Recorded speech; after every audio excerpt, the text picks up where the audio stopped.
All right. Looks like we are up and live. I should have made a coffee. Only got orange juice here. That's okay. That'll do. All right. We have a few slides to show. I think there's 18 photos I can show you once we get going here. And we'll do that in a moment. Keep your eyes and ears open, folks. It is now Sunday, January the 15th at just about high noon.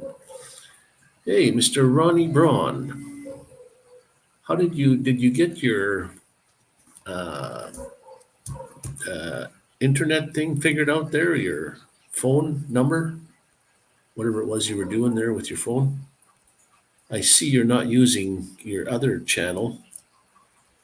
You're using the one you just made up, the newest one, I think. And what are you viewing with today? Your phone? How is your heaters working? Working fine now? What did you say it was again? Something. I had another friend in Vancouver that had we had problems with his heater. It was too much fluid, like too much diesel fuel coming out. And it would never run. It would always give him an error 4 or something. I forget what it was. So we tore the thing completely apart. And it had lots of fuel, unburnt fuel inside the chamber.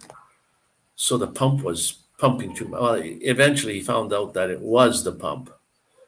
The pump is usually one of the last things to go because it's just a thing that goes back and forth. There's nothing to it. It's just a coil of wire that sucks it. Power comes on, sucks the pump down, lets it go, just pumps, that's it. Usually motors and pumps are the last thing to go because they're just a coil of wire. There's nothing much to them.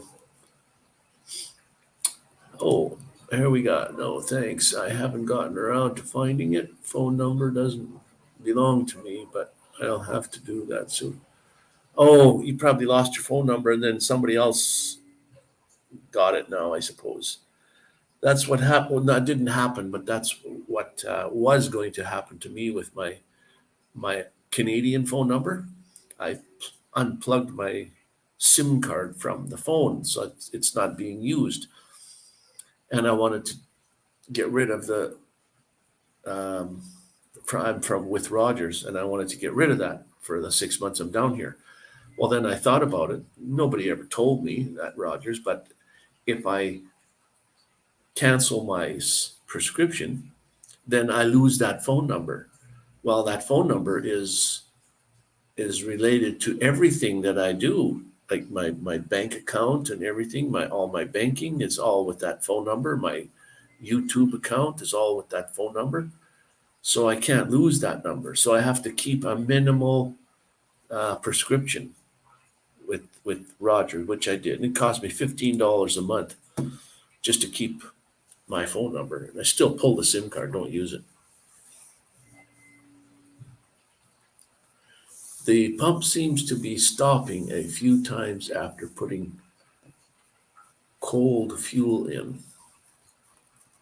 Wow. The fuel pump stops. That's strange, because the fuel pump is an electrical thing. It doesn't care about temperature, which is really weird. Oh, okay. Well, oh yeah. Well, it all depends, I guess, on how cold the fuel is. Where do you keep your fuel, outside or inside? I take 12-volt jumper to it, and then if it starts to run good. Oh, okay. Hello, Sharon. My Sister from another mother?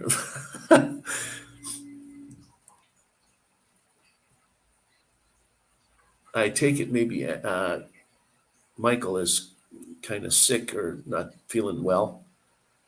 Andy called me the other day, phone call.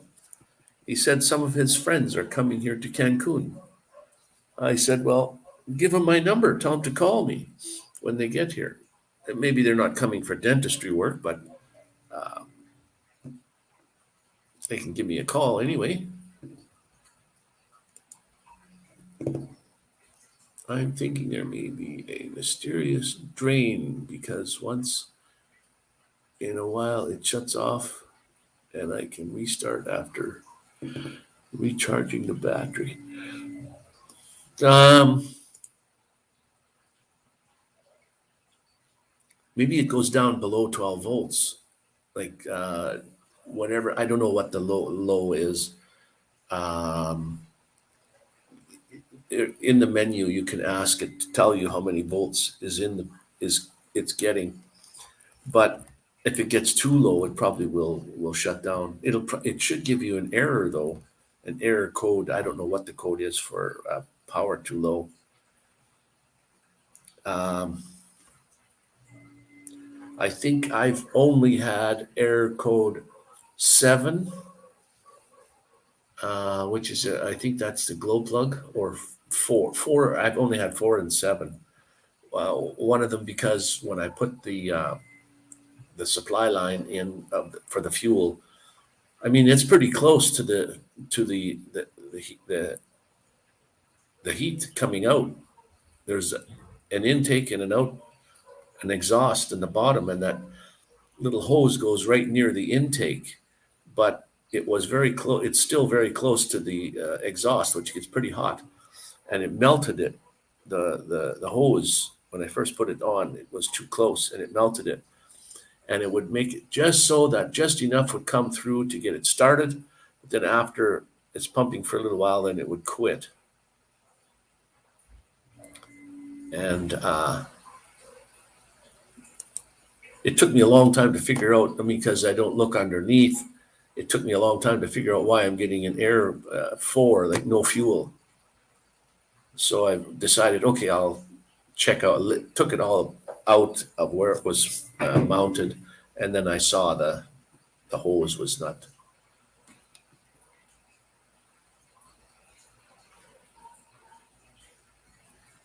Oh, yeah, you should have a filter.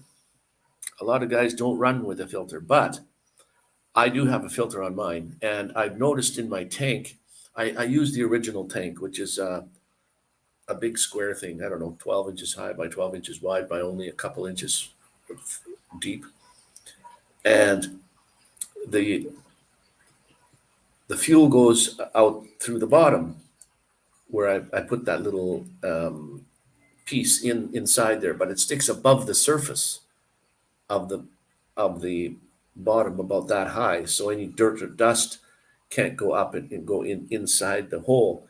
But there's a lot of dirt in there. When I'm filling up my tank, I can see the dirt flying around inside there. So the filter would catch the dirt, and so it doesn't go, because it's very tiny holes when it goes to and it's got a spray.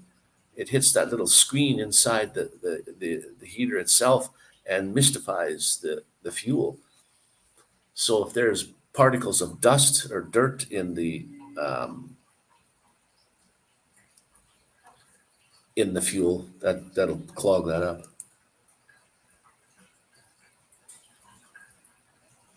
On their diesel heater, some people don't have a filter. Should have a filter on everything. Even when you're doing propane tanks, they have filters. That's what they're made for, to filter out things that don't work, properly. But anyway, now I'm putting the fuel pump straight up and down. I'm assuming gravity might help. Yeah, straight up and down will help. Yes. Not the fuel pump, though.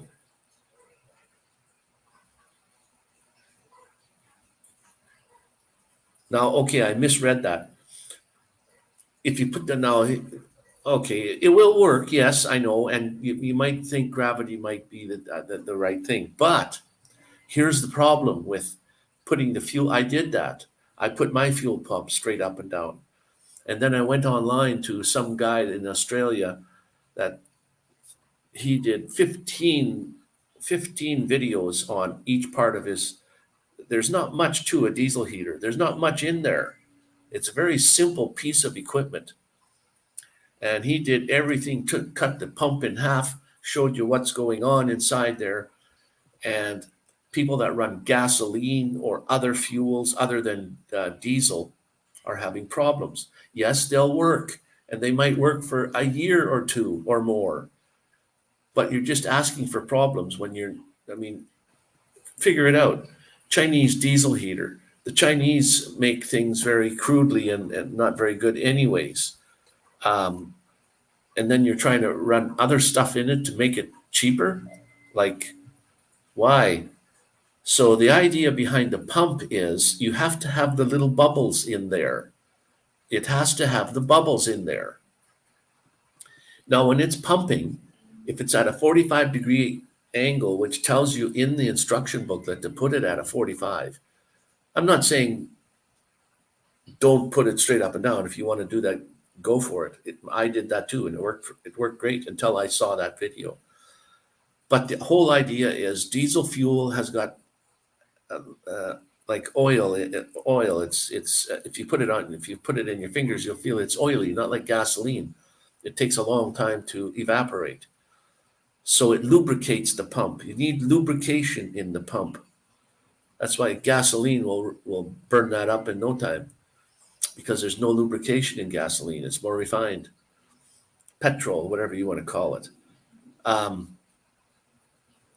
Now, when it's on a 45-degree angle and it's at pumping,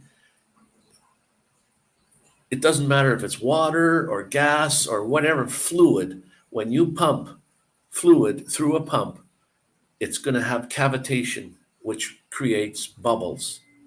And that's a good thing for the diesel heater. It needs those bubbles. But how the pump is built on the inside, when the pump goes up and down, it pumps forward, and there's how it's built on the inside. The bubbles build up inside there, and then eventually they go out the hose.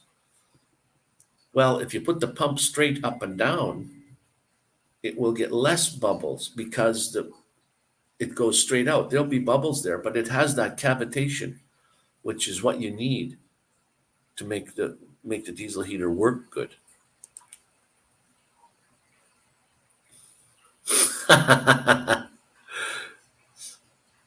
Yeah.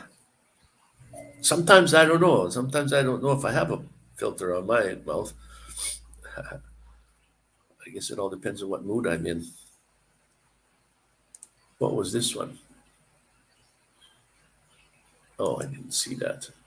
So anyways, Ronnie, yeah, I did turn my pump straight up and down too. Like, it's got to be the right way, not pointing so that it's pumping downwards. It's got to be pumping up. I had one friend that installed the fuel pump at a 45 degrees, but the wrong angle, pointing downward. It still worked, but he videoed what he made a video and put it on YouTube about installing a diesel heater, and I noticed the pump was upside down, well, backwards, and I told him about that, and he says, "Oh well, it was for some lady. I guess it's still working." I mean, yeah, things will work, but it's kind of difficult to get to work properly. I used to belong to 3 or 4 different diesel heater groups, Facebook groups, and there was always the same questions over and over and over, and I just got sick and tired of answering all the questions all the time. So you guys don't read the past stuff. You have a problem, you come in, you say what it is, and expect somebody to answer all these things every time. It's the same question over and over. You know, what does error code this mean? What does error code? So I made a few videos on what error codes did and what they mean and what what have you. But I sold 35 of those diesel heaters through my affiliate account with Amazon until I realized there was a few of them that they didn't even pay me for, because you're not supposed to sell things through your affiliate account to friends or family. How they knew that, well, they don't, how they said I sold a diesel heater to some lady I've never met before in my life. She lived several hundred miles from me in Saskatchewan. And I called them and said, how come you're not paying me for that one diesel heater? And there's no recourse. You can't say, well, this is the way it is. I want my money. And it's just too bad. If they don't pay you, that's it. They don't pay you. They don't care what your answer is. So Google has got to do with the email. They read your email. And she emailed me and said, can you find a place in Canada where I can get my diesel heater so it doesn't take so long to get it?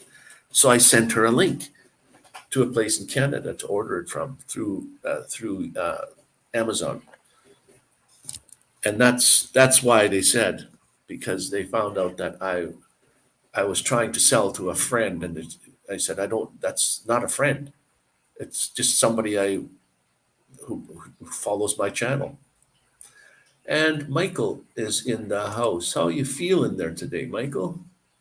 Good afternoon. I wanted to stop in and show my support and love, and I'm not feeling well today. Yeah, Sharon was saying that you're not feeling well, so prayers are being answered.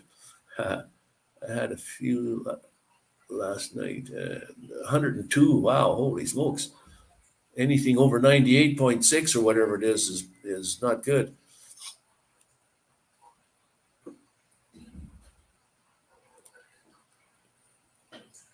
Yeah, the body feels run down when it's not working the way it's supposed to. That's a for sure.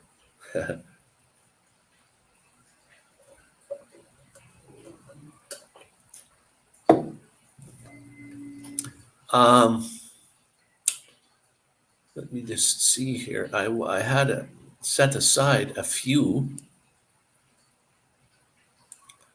photos I was going to show.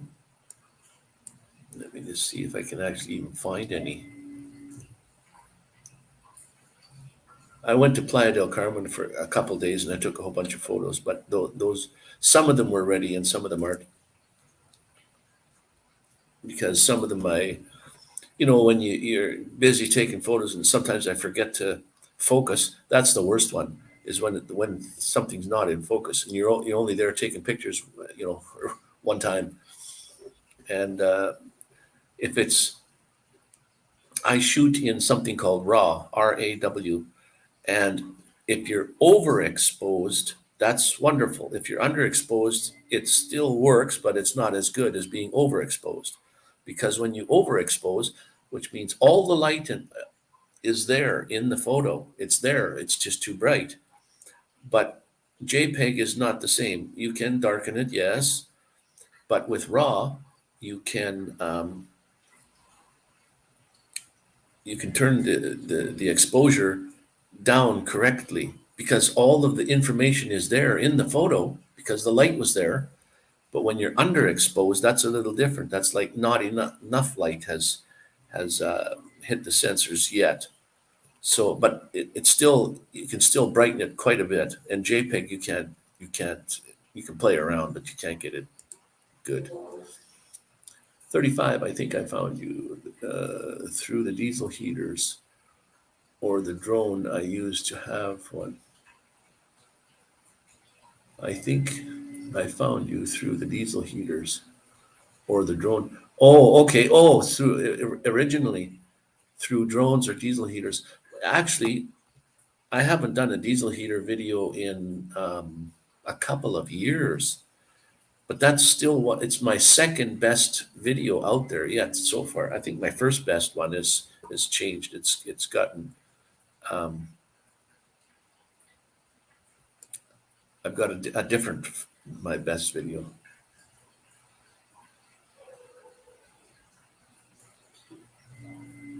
Yeah, it all depends on how cold. I mean, I know guys that have their van, they live in a van and they keep their diesel heater fuel outside of the vehicle on the back door outside. So in the winter, you're only using your diesel heater when it's cold. So their fuel is cold. I never did talk to them and ask them if they had any problems or anything, but yeah, always keep an eye on it, that's for sure. Yes, and hello all.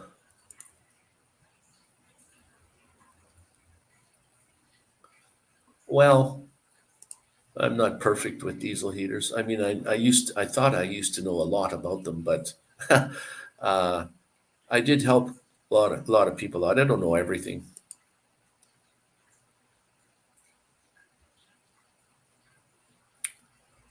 Has a plug in it, and the diesel heaters I'll have to take apart. Maybe plug in fuel line. Yeah, right on. And here is Andy. Hey, Andy. Your friend should land in 6 hours. I hope you gave him my phone number. Tell him to give me a call. Ring me up on WhatsApp. You can phone WhatsApp phone number. I think if you put +5252 in front of it.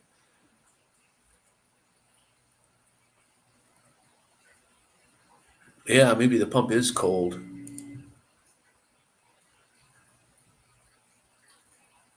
You never know.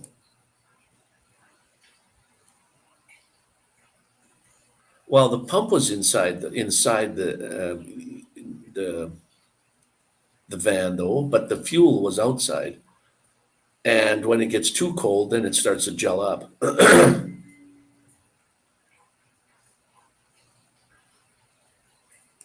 Oh, thanks, Andy. Thank you. Okay, let's just see if I can bring a couple of photos into this mix here and see what's. These pictures are from.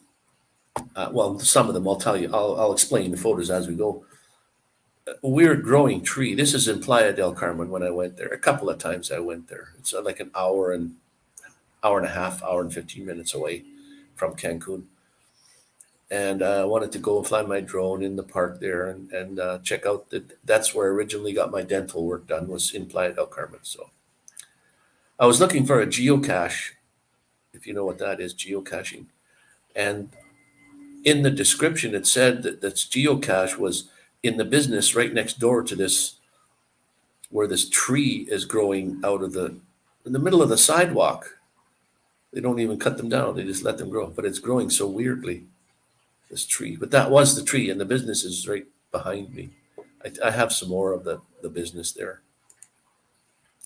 Like this is, sitting inside the business here. It's a sports bar. It's where you can get food and drinks and what have you, but it's a sports, and the owner is a Canadian from Toronto, I think he is.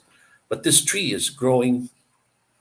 They didn't even cut it down. It's growing right through the roof. They just cut holes around it and put the roof on, and just weird growing trees right out of the ground and through the roof. So that was pretty weird. That was right beside my table. And this is the owner here. I forget what his name is now. He's the owner of the business from Canada, from Toronto. So I asked him if he had to leave right away, so I took his picture. But his business is doing really well. He moved from one location to the other because the other one was too small. His clientele was um, getting bigger and bigger all the time.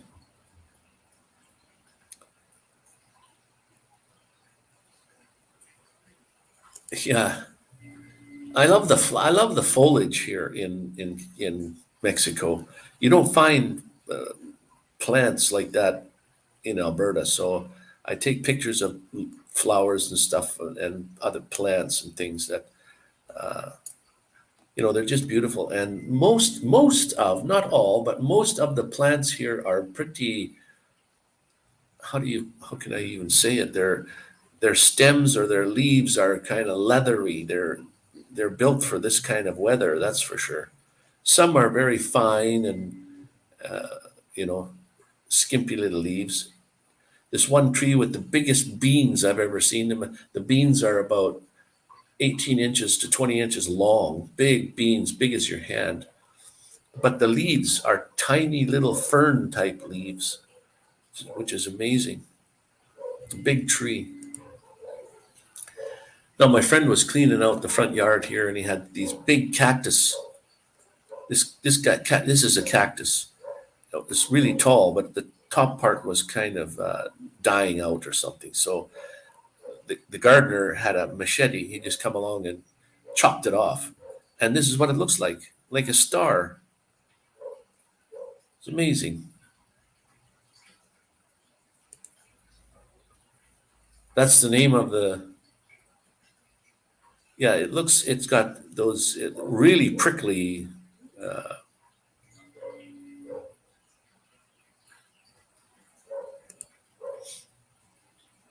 oh, cool, Andy. So this is a cross section of a cactus. And Playa del Carmen, this here is the regular police there, and then the federales with the, and this guy, look at this guy here. This is a beady eyes. He's looking right at me. Wow, so is this guy. He's looking right at me too, but yeah. Oh, the bean tree. Oh yeah, somebody was telling me about the bean tree.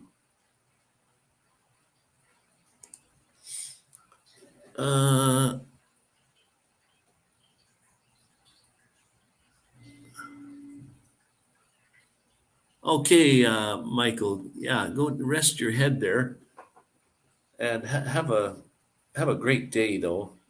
You know. Yeah, the tree. Okay.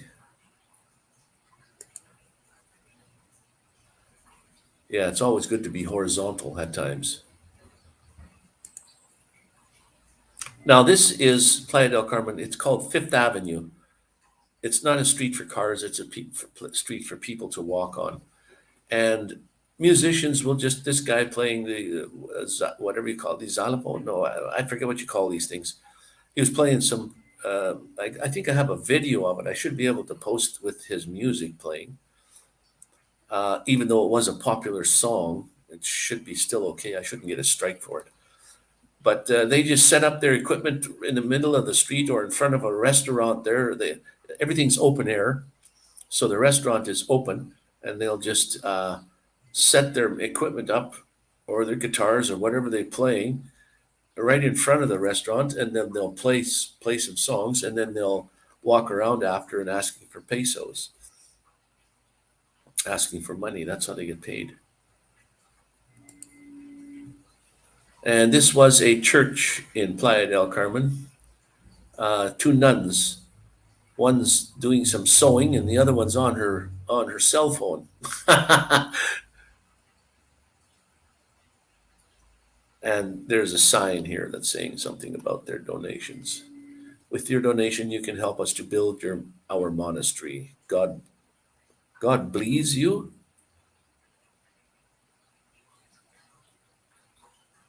God bless you. I think they meant God bless you. But that's a Mexican translation to, or is blees an actual Mexican word for God bless you? God bless you. I didn't see that. I just read it quickly and I thought it was God bless you. Okay, cool. Cool.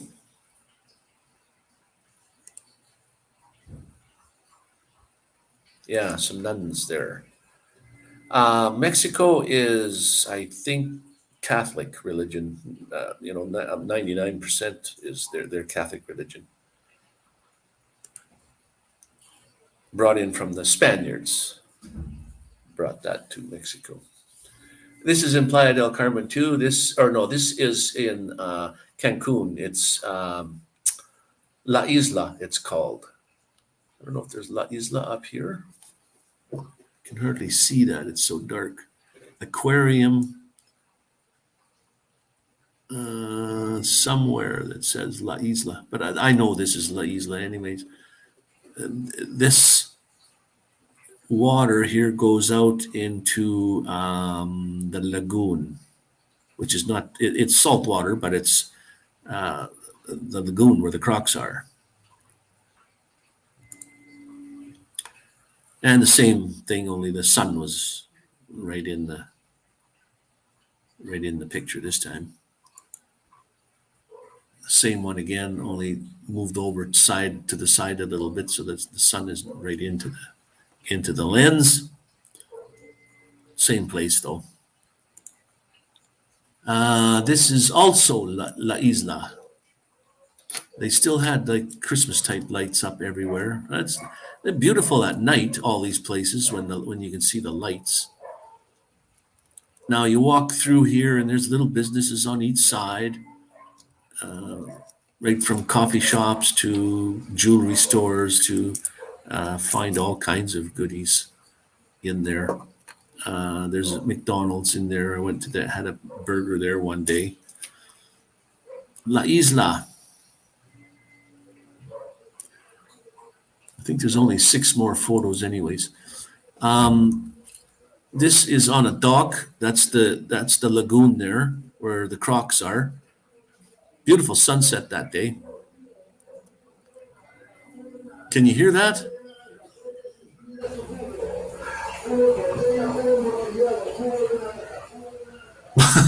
They drive along here with their loudspeakers on. Everybody's got to play their music or talk loud as they possibly can. He's selling stuff. He's telling you how many pesos it costs. Oh, thanks there, Andy. Share it out and give me that thumbs up. That'll help my algorithm, that's for sure. What does this say? I can't read that, so small. We can't see the very bottom of the picture. Of which picture? This one here? That's... Oh, okay. Probably the way I took it.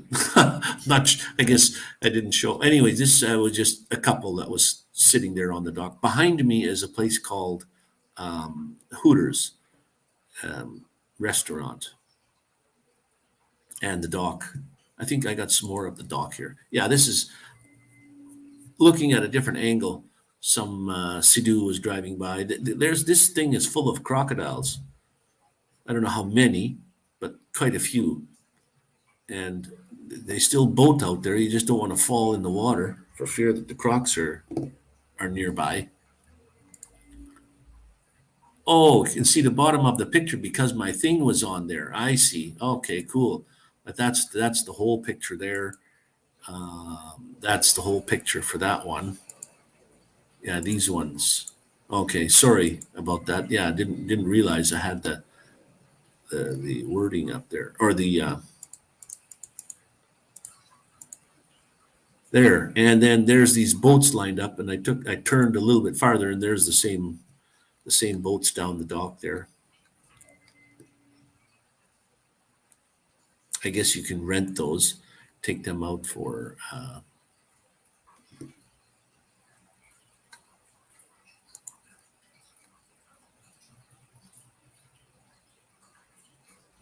yeah, I kind of gathered that now that when I looked up at my pictures are on the right hand side of my monitor, and what you guys see is on the left side in a tiny little square.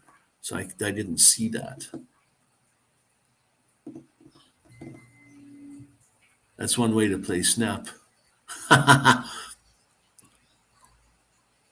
And this sunset on this day here, they're all gone now, or they're just coming to the stand. People would stand along the wharf here and take pictures of the sunset because that's where the sunset was, in that direction. This is the same time period, but when you go back to that other picture, it was because it's right towards the sun, it was quite a bit different. And this is La Isla also. Oh, there's There's Hooters right there, and there's one of the Hooter girls. That's what they wear. They're not bare-legged. They have dark colored, like skin colored nylon or whatever kind of long socks they wear. But that's the kind of uniforms that they wear though. That like that. You can see them in or oops. You can see her in the picture there too somewhere. Football right here. But that's the picture over here too. Okay, so this is La Isla here. I think there's 2 more photos. Because I only had 18 this time. There it says La Isla. And that's the huge Ferris wheel they have. This thing is really huge. I'd love to fly my drone at night over there, but I'd have to find out if there's wires or hang around anywhere. And I'd like to see that from up above, flying at night. Like La Isla and Coco Bongo area, along the hotel strip there's a lot nightlife is lots of lights and things happening, but there's a lot of music happening too. So I can't record the sound because I get strikes for the music. And the final photo is just over a little bit. There you can see the big Ferris wheel over there. But it says somewhere, it should say, oh no, I guess not. It doesn't say La Isla. That's the same place, La Isla. And I think I'm, across the street from that. That's a bus stop right in front here where you can see my mouse kind of flying around there. That's a bus stop. And then there's 2-lane road this way. And then I'm standing in the middle boulevard, and then behind me is a two-lane road going the other way, where I got to catch the bus back home. So yeah, so now that was the photos. Let me just see. Go back to the beginning. That one there. Yeah, these trees. I forget what his name was. He told me what his name was, and he said on his hat was it's a sports bar. So they play sports on their TVs and stuff. When this one here. Like, oh, what do you know? Finally got something that was in focus. When you zoom in, what do you know? I had been getting problems with focusing. And this is the cactus. Like it looks like it has a central core, but these spikes, they're everywhere, and you don't want to pick that thing up. You don't want to get it on you. They get really tall, these cactuses. I should have taken one from the side to show you what it looks like from the side. But when they cut it off, I just noticed, hey, a star. Wow. And the Policia. These ones here are, the Marina police. And this one here is a police woman. And then this guy here is, what is he? Municipalities. He's another. They have 3 or 4 different police forces here, and they're all really friendly, and yet they're corrupt, which means they'll scam you. Car rentals, for example. If you rent a car and you're a white guy, a gringo, those rental cars have different license plates than the regular vehicles. And if they see those plates and they see a gringo driving, they'll stop you and they'll find some reason to ask for money, like you were speeding or you're doing something wrong or something. So you got to be very careful, very wary. I mean, I don't know what you do. They're going to stop you. They're going to stop you. And then, this guy playing his thing, the nuns. This one is on her phone. And the other one, oops, the other one is actually sewing. Yeah, she's sewing. And they're selling their goods there. God bless you.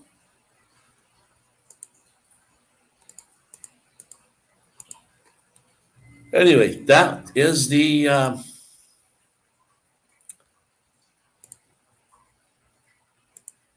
was the pictures that I had set aside for today. And I have some more coming of like Playa del Carmen and just from around. I've finally finished my teeth work. They're all done. I had to get my implants, new crowns put on the implants, and that finally is done, finished. And I have to go today and get another update on my Telcel, my SIM card. I'm out of when I take my phone and I leave the house because I don't have Wi-Fi. Then when I leave the house, I need Wi-Fi, or I need my SIM card needs to be updated to get more data. So I'll have to go 200 pesos for 30 days. 200 pesos is like $10 American. So 10 American dollars, and I get 30 days of data. I don't even use the data. I just need it for when I got to look up something or do something on the phone. At least I have data to use. I can use the data, but I never phone too much, or I don't use it that much. But that's the cheapest one I can buy to get the 30 days. Otherwise, you go 150 pesos gets you 26 days, 25, 26 days. And then it goes down from there, like 15, almost like $5, $5 American dollars gets you so much data, but it's not a lot.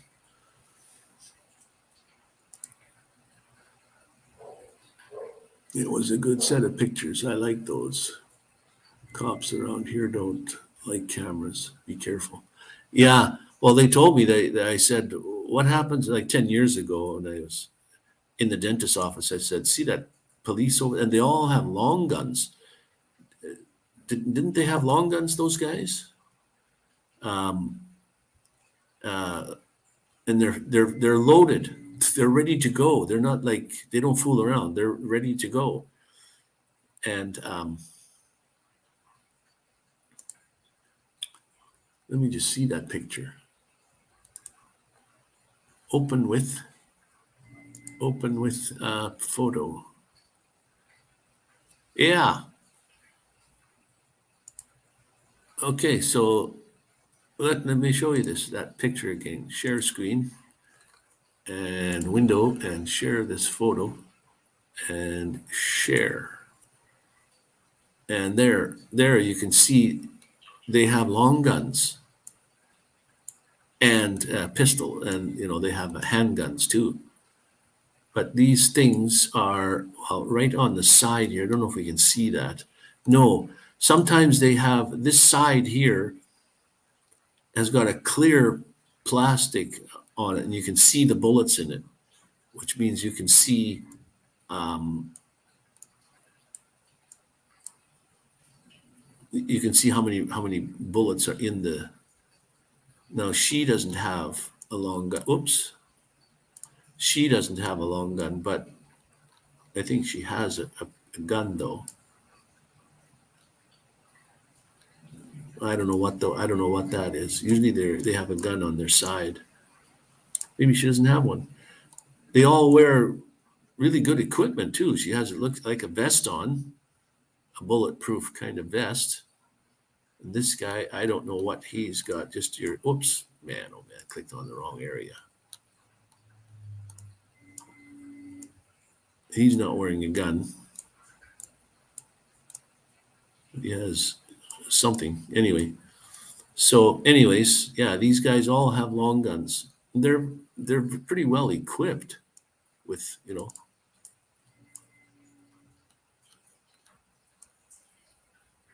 Oh, another magazine. I have some other ones, better ones of the police. And yeah, they all give you the thumbs up or they'll wave to you, which is amazing. I'm very, very surprised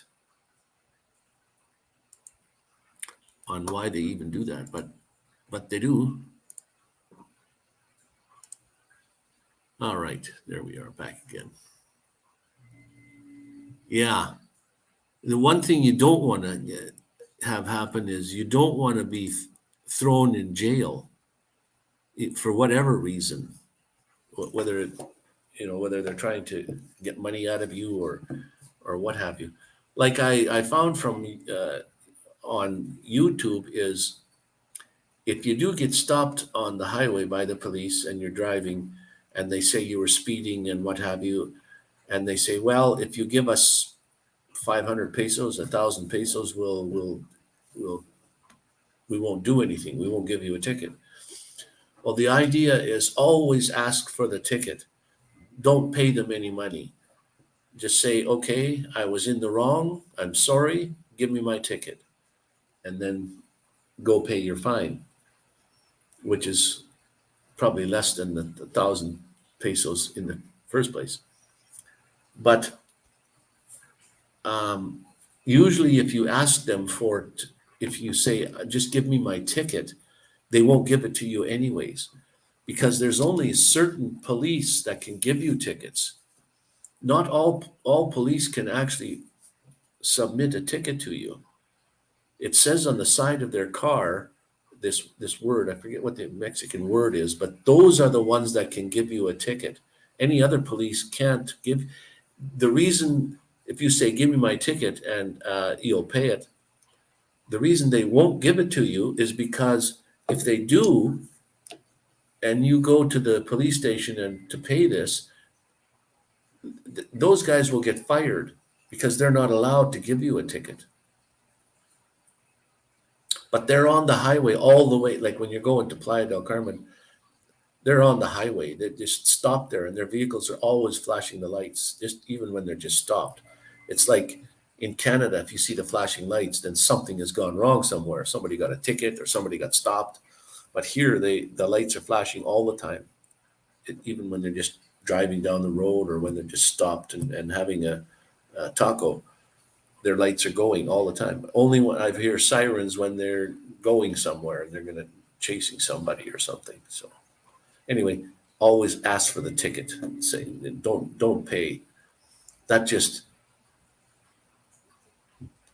encourages them for their scam. Their scam worked, and the scam is ask for money, and usually people will. As a matter of fact, when you do pay, some of them showed that they were videoing it on YouTube, and they put that video out, and they hold the ticket down inside the car, and they say, "Here, put your money inside.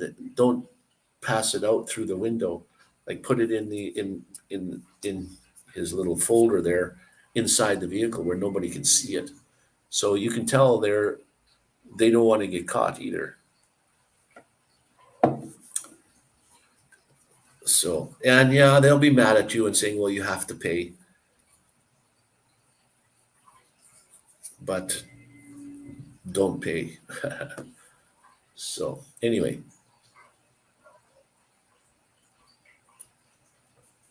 Orange juice. I should have made a coffee. Your friends are landing in 6 hours, Andy. 5 hours now. I hope they call me. That'd be cool.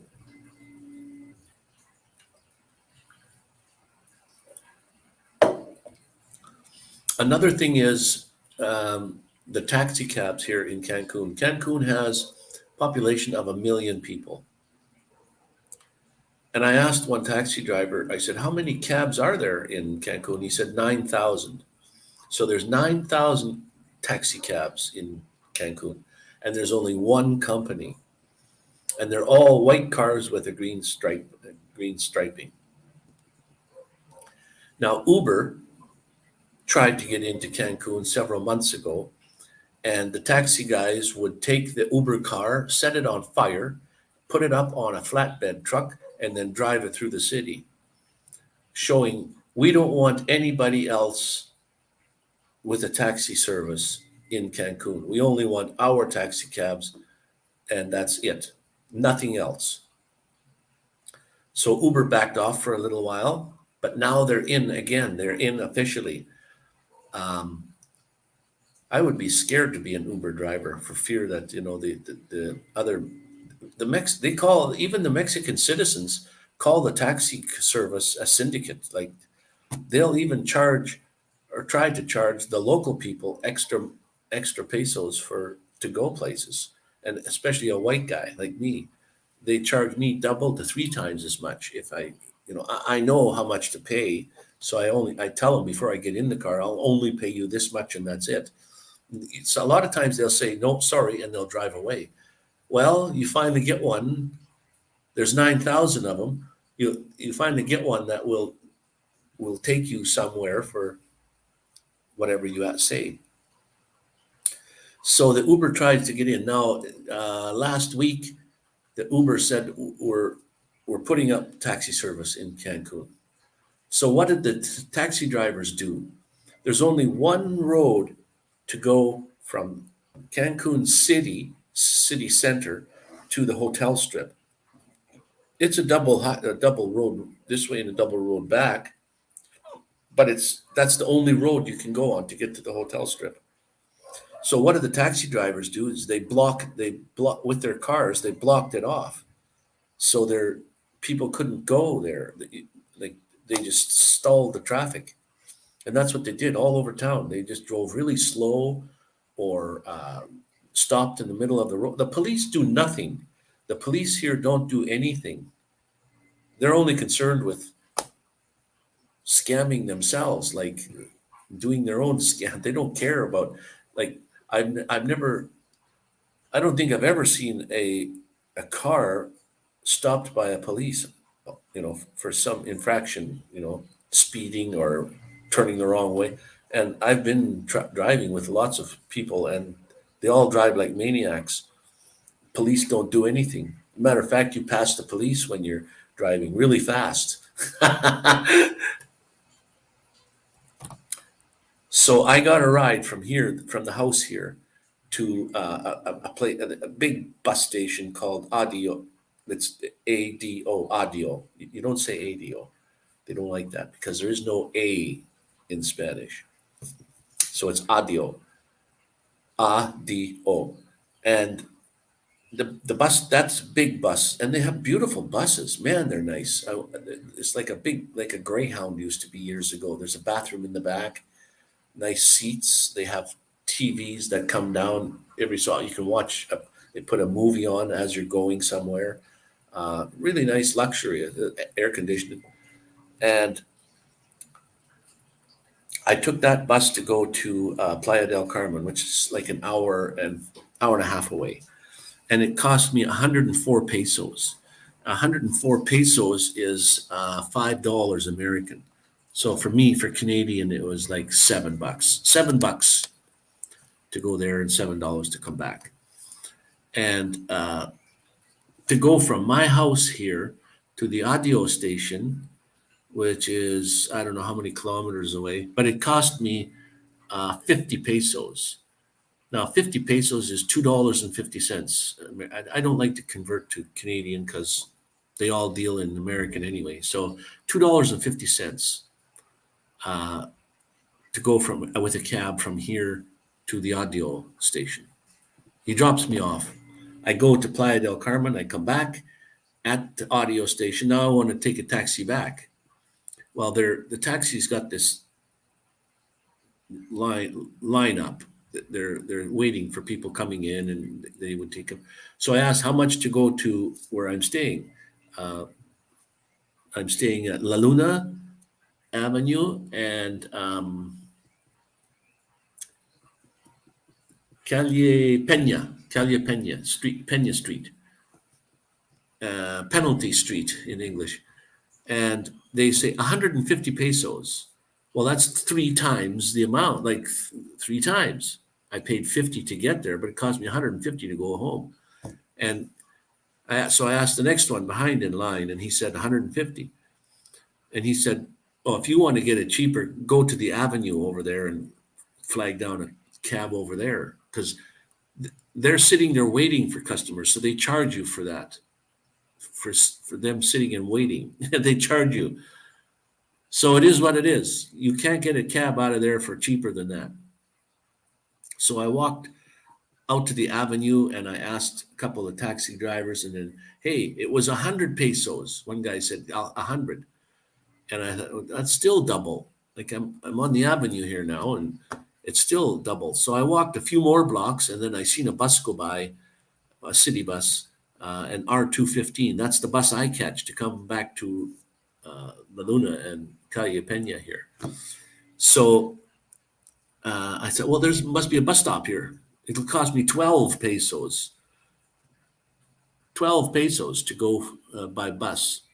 Long distance, all the way from my house here, all the way down to the hotel strip, right to my dentist's office, 12 pesos. So what is that in American? 12 divided by 2 is 6, so 60 cents. 60 cents to go by bus, quite a distance. And they give you a little tag, a little piece of paper when you go on. I thought it was like a transfer ticket or something, that if you have to get another bus, you would use that ticket to get on to another bus. But no, what all that is like insurance ticket. If the bus has an accident on the way, wherever you're going, and you don't quite make it there, and everybody has to get off the bus because it was in an accident. So you get off the bus. Now, to get on to another bus of the same one, you have to pay again, or show them that little ticket that you got. That's what that's for. That's an insurance thing. If you get in an accident, you can carry on your bus ride with that little ticket. And you go on the bus and you can see those little tickets on the floor. They're all over the place because people throw them away. I haven't been on a bus yet that was in an accident, but I guess it does happen the way they drive here. Buses go so close. Well, cars go so close to each other, and the bus, when he's behind someone, they're honking their horn, they get out of the way, and then they'll turn, and they got mirrors sticking out the sides, and they're almost clicking when they pass each other. It's click click, and like, wow. And I don't see an accident happen. Like, holy smokes. I've been on for an hour, or just about an hour, but if there's anybody who wants to come up on the panel, let me know. I'll send you the link. You can be on YouTube. How do you like the choppers? They're all done. Got all my crowns put in, all brand new. But my gums were bad. I don't know if you can't see that. My gums are perfect condition now. And you talk to a Canadian dentist, and sure, I mean, how hard is it to brush your teeth? Like to know how to brush them properly. Yeah, in Canadians, you go, you brush. And here in Mexico, they tell you to start at the gum and brush down towards your teeth. So you're like pulling the gums down and then from the bottom up. And I thought that was kind of like ridiculous. Because I asked, why do you do that? And they said, well, it's to make your gums, make sure that, because your gums have to actually cover over your teeth, just like they do your real teeth. So I go back to Canada and I tell them that. And they said, what? What are you trying to do? That you can't make your gums go down like that over top your teeth. Yeah. And when I smile, you can't see the bottom.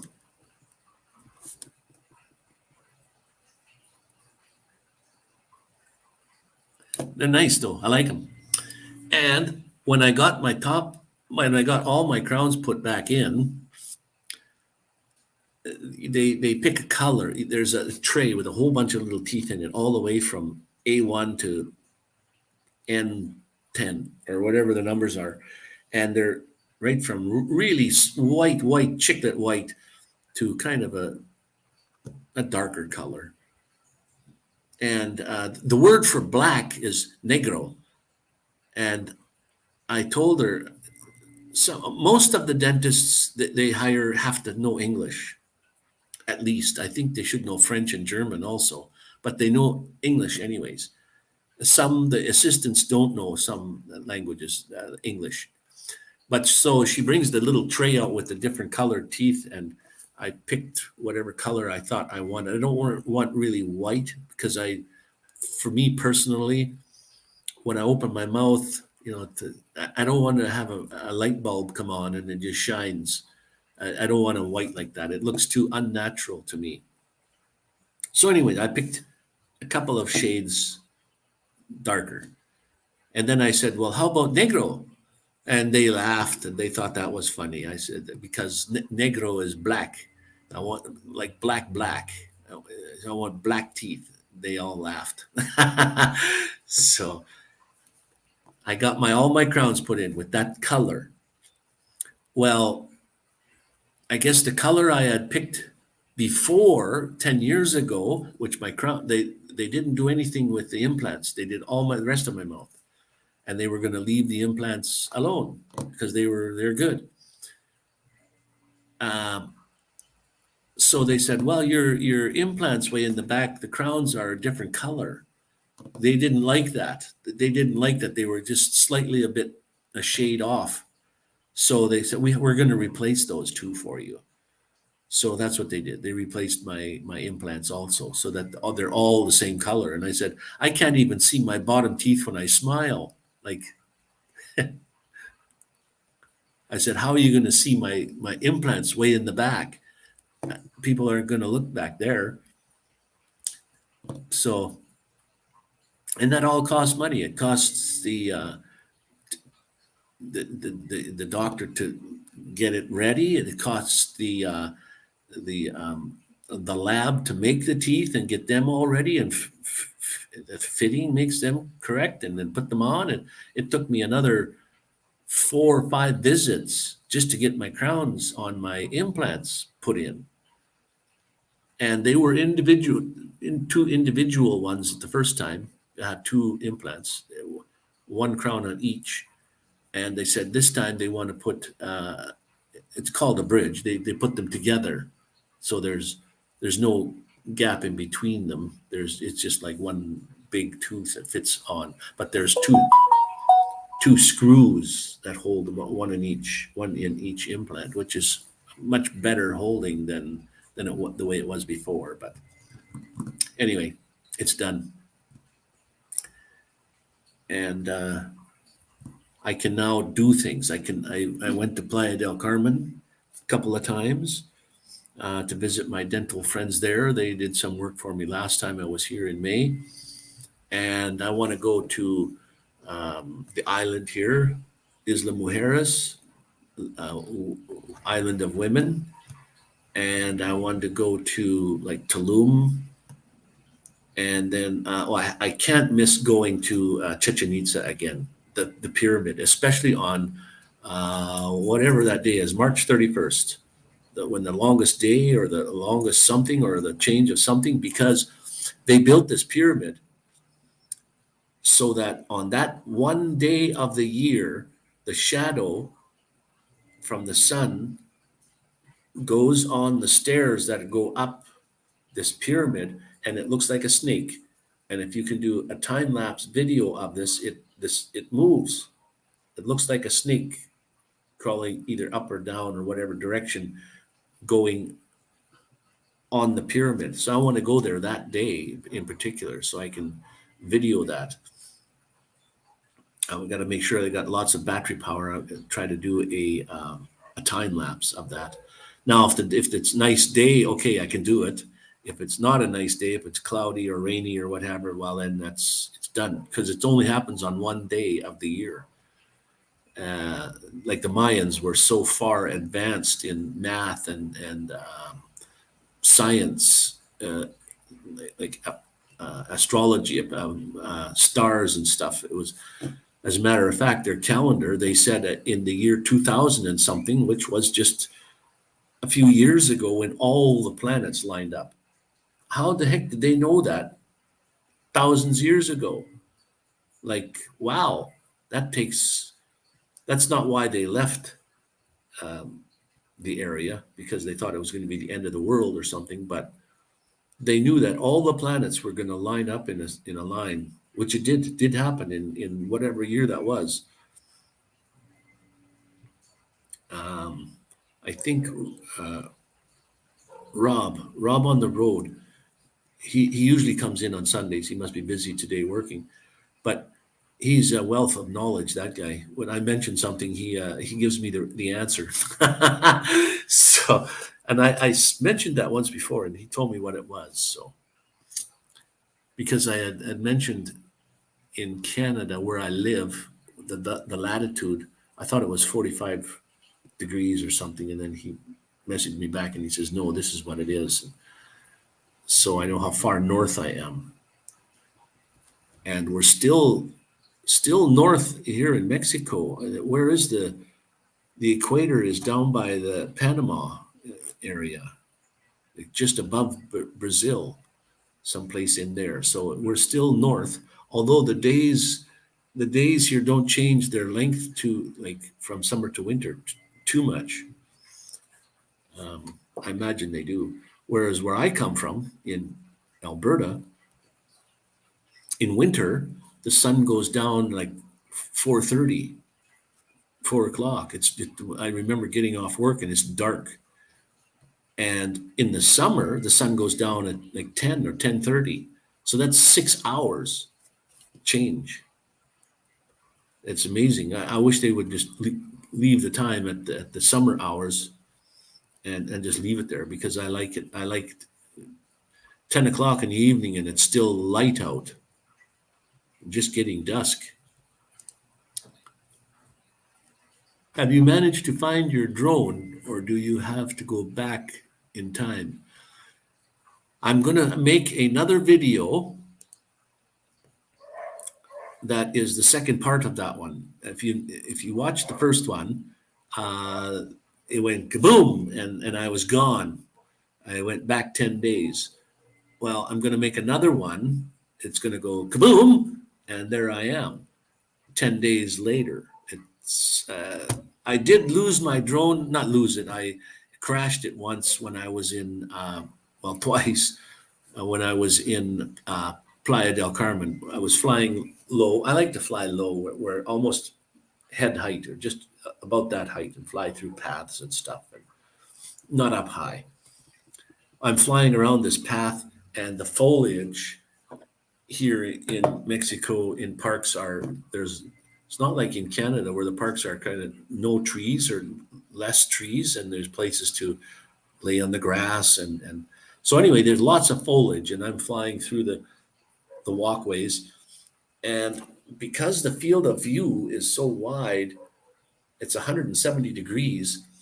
When you're flying past something, you're right there beside it. When you can see it on the sides, you're close, but yet it looks far away. So I clipped some bushes, and then the drone fell on the ground, and the grass, is like this, and the drone came down, and the propellers were still going, and it turned the grass in there, and then the blade stopped turning because it got tight and stopped turning. So then I used that feature where it says not find my drone. I did the beeping, and I also did the last. It only gives you 30 seconds. It's not a minute or 10 days. It's 30 seconds. I can watch the last 30 seconds of the video in the goggles. So you would do that. You would play the last 30 seconds, and you'd see where it goes and where it hit and where it flipped. And then, so I did that and I walked through the path and then there it is. It was sitting just upright on the ground, just right there. It's a lot harder if it's up high in the trees. You either got to climb the tree or find a way to get up there to get it. And then the other time there are some ruins there at where I was, Mayan ruins. And I'm flying and I see this iguana, sunning himself, sitting on the rocks. So I flew up close to him, and I guess that drone makes a lot of noise. The propellers really make a lot of noise. So it's almost a fisheye lens, almost, just not quite, but yes, very close to. So I'm looking at this iguana, and then I turned around to look at it from another angle, and I see a nice little gap where I could fly my drone through.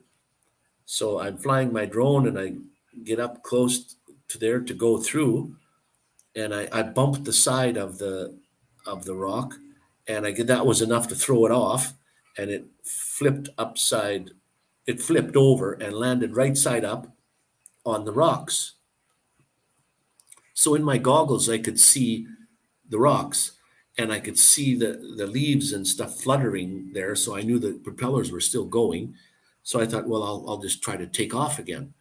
And I pushed the buttons to take off, and yeah, it lifted up, and I got out. But so anyway, my next video coming out, not maybe the next one coming out, but in the future here shortly, I hope, I'm going to have the second half of that, the time travel, where I'm in a different place, and there I am, lost my drone, and I can't use that feature to go find it, because if I use that feature, I go back in time. So that feature of finding your drone in the last 30 seconds doesn't work.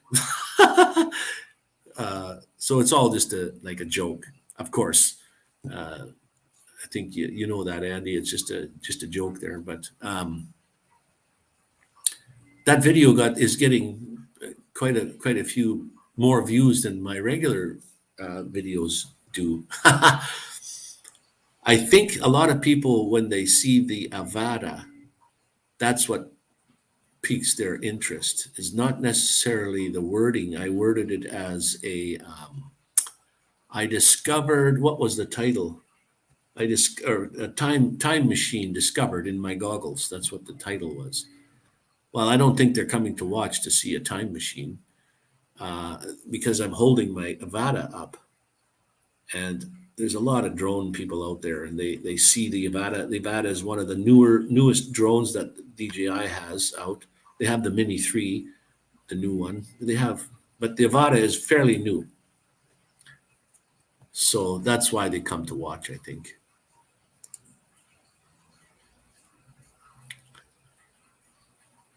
Yeah.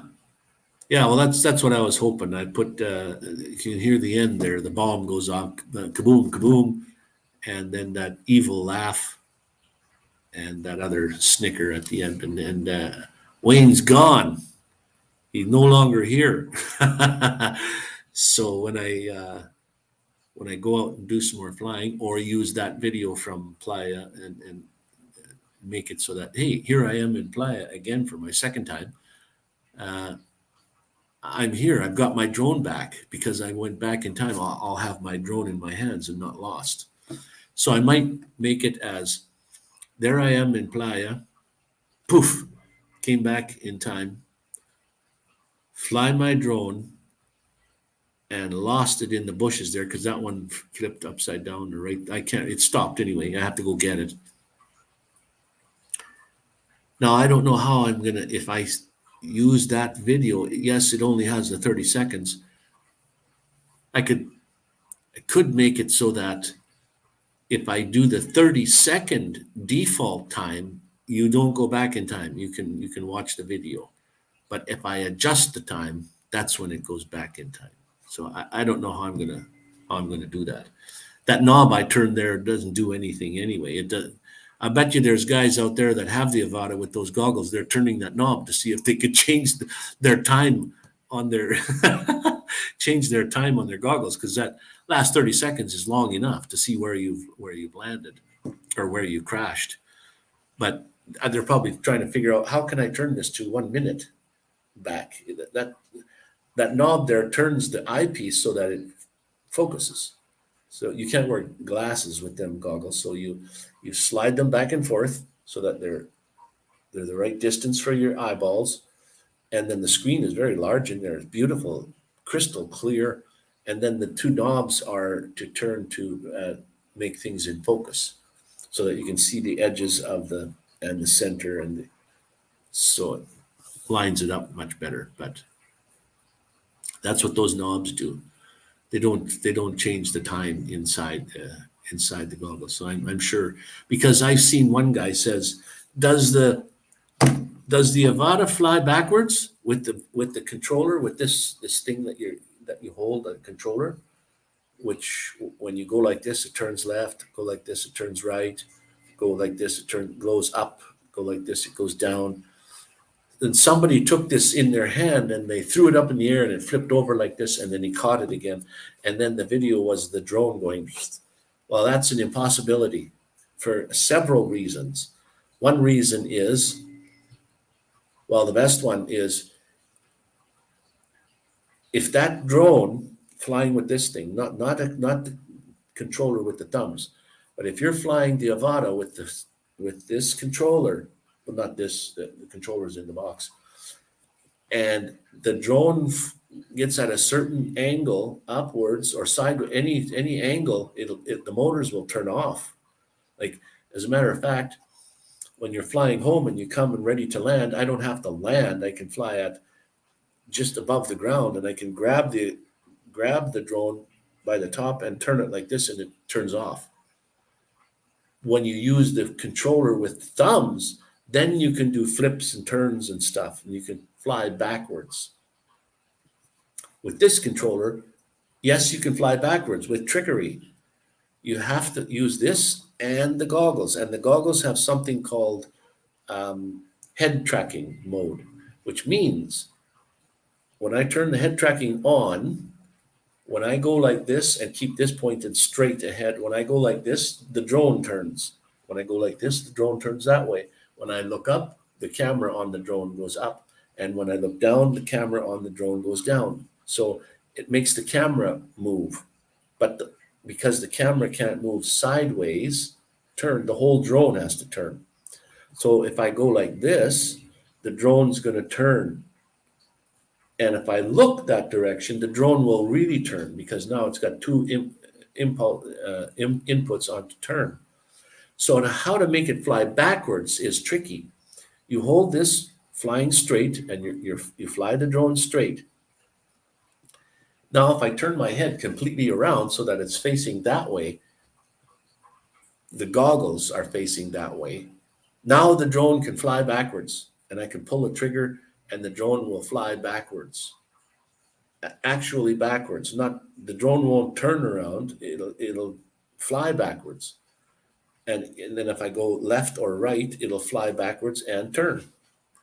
And to get it to go forward again, I have to turn my head around and look at the same direction as this is pointed, then it will be flying forward again. So there is a way to make it fly backwards, but it's kind of useless, because if I want to have the video going through the little gaps and things and down the pathways, and I want to see that in reverse, flying backwards, well, I just reverse the video. That's simple. I don't have to fly backwards. I can just reverse the video backwards. But flying, it only has one sensor on that drone, and that's downward sensor. It knows where the ground is, but it doesn't know what's ahead of it or on the sides of it or behind it. So if it's flying sideways and there's a tree there, it's just going to bump into it. Even if it's flying forward and a tree is there, it's just going to bump into the tree. And backwards, same thing. So if you're flying backwards and you're looking in the goggles, the video is going backwards. You can't see what's behind you. You could bump into something. Same with flying sideways. You can't see. Like with this controller, I can now take the drone, fly up to something, and then go around like this. Whereas you have to use head tracking for that. So what you do is, like, for example, if I'm flying up to this thing, flying up to it, and I want to go around like this, I have to look at that with my goggles and keep this pointed a little bit sideways, but straight ahead, and then turn my head, and now it will go around that thing as doing a helix around it. So it's a little tricky, but when you learn it, it's really simple. I always use head tracking mode in the goggles with I don't have a controller that uses the thumbs. But it's still a true FPV drone, first person view. And what I can see is way better than the Mavic. The Mavic is beautiful, cinematic, slow flying, and you have to train yourself in order to go slow flying. Like instead of turning like that, you want to turn slowly, or turning the camera up and down. You want to go real slow. But I can go really high and turn the camera straight down or down at an angle and have a look. It makes cinematic. I can sort of do that with the Avata, but it's more jerky type of flying. It's not smooth. It's not meant to be cinematic. Although you train yourself to go nice and slow and smooth and level, and you can in the goggles you can set it to do horizon steady. So the horizon in the goggles, for me, the horizon's going like this. But when you play the video back, the horizon is solid, smooth, even if the drone is going like that. So you can make it cinematic. You can do something called rock steady, which the horizon will move a little bit if you go over exaggerate, or you can do horizon steady, which makes it much better. And then there's programs that you can put it in that make like GyroFlow is a program that you can put the video in GyroFlow, and it will take the horizon and lock everything on there so that it's solid rock, steady, straight, flat. It moves the whole video to keep the horizon steady, which is really nice. I don't use that because I try to keep it fairly steady anyway, and even if it's a little jerky, that's the way that drone flies. So, and I have another couple of more of some park flying going through little gaps and things, so I'll get those out too. I hope to get part 2 of the time machine put out. So I didn't know how that would kind of go over. So that would be a good question. What kind of videos would you guys like? Do you like more drone type footage, or do you like more walking around the streets of Cancun, or where I'm at, or I love drone flying and I love where I'm at.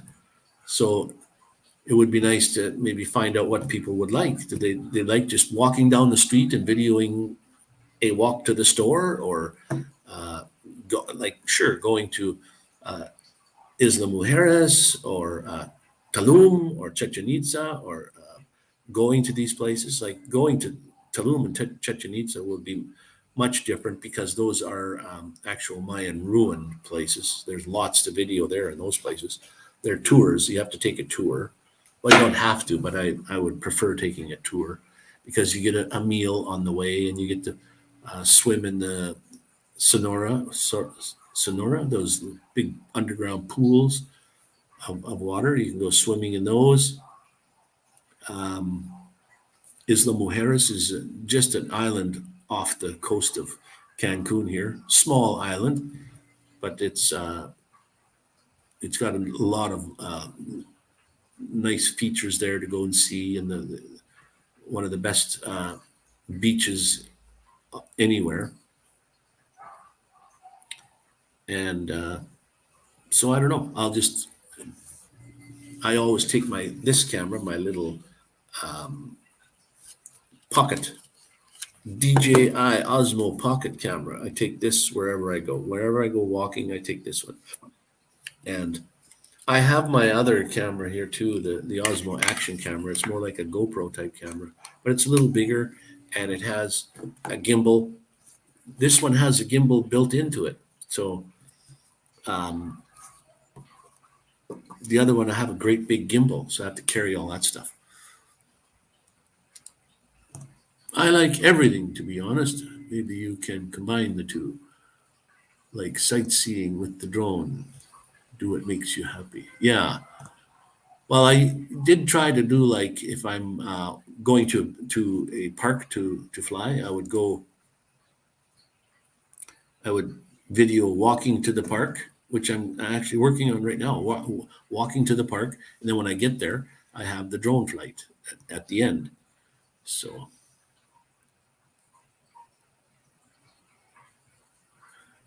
yeah, I wasn't even going to bring my drones because there are some cities, not necessarily Cancun, but there are some cities that you get off the airport, they find you got a drone, they'll take it away from you, and they put it in a vault.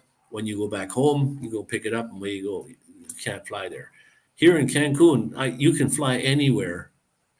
I mean, there's laws, and I keep telling my friend here, I said, there's an airplane flying over there. Look how low he is, or it's a helicopter. Look how low he is. And he says, why don't we take the drone up there and fly over there?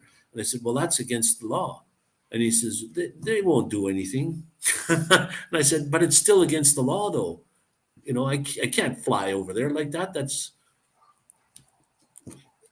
I try to abide by some of the drone laws. The drone laws are stupid.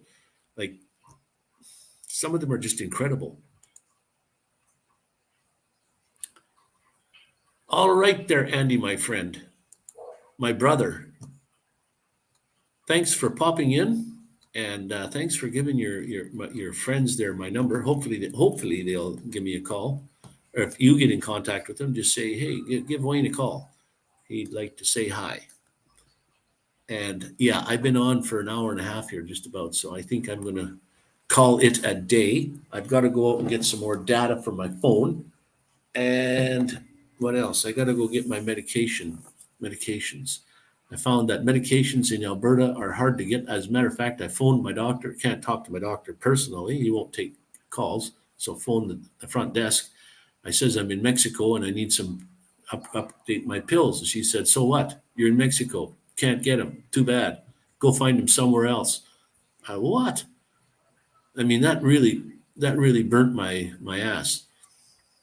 So I go to Costco here and she says, what do you want? I don't even need a doctor's prescription or anything. I just go pick them up. So that's what I'm going to do today. I'm going to go over there to Costco and pick up my pills today, and then pick up my data from my phone. So, all right, guys, we're going to end this one.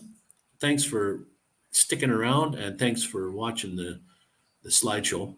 And as usual, if nobody has told you they loved you today, let me be the first.